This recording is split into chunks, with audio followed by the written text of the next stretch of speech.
Good morning, everyone. I hope you're having a fantastic day.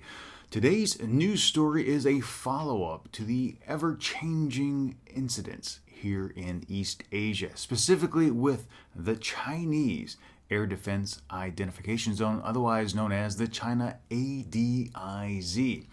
Now, ever since the Chinese government released information disclosing the new coordinates for this zone, South Korea, Japan, and the United States have fired back saying that it's too expensive and that they do not support the zone.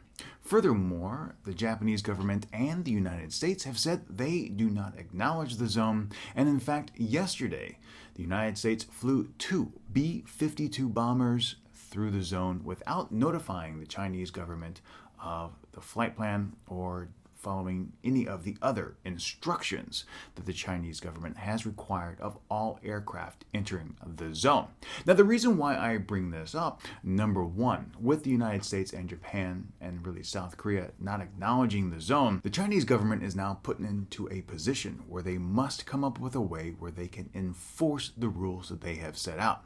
With the United States flying military aircraft in the area and not following the guidelines published by China, the Chinese government must respond forcefully in some manner to ensure that their air control is followed. However, the Japanese government has gone one step further.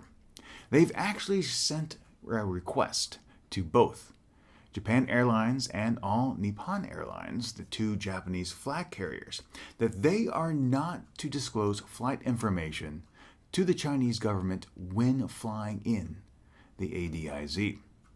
Now, both of the carriers have said they have not received this information, but when they do, they said they will consider the request. So here's my concern. If the Japanese carriers decide to follow Tokyo's request and not provide flight information to the Chinese government when their routes pass through the ADIZ, what will China's response be? They must do something decidedly to exert control over the ADIZ or risk just losing all control altogether. They've also come out and said, the Chinese government, that they also reserve the right to further expand and implement other ADIZs. Most people think this refers to the South China Sea. But in this particular instance, should ANA and JAL follow the Japanese government's request and not disclose flight information, China will be forced to respond very forcefully. Now, I believe this will either include a flight interception or radar lock with surface-to-air missiles to prove their point. So my question to you is this: is the Japanese government acting responsibly?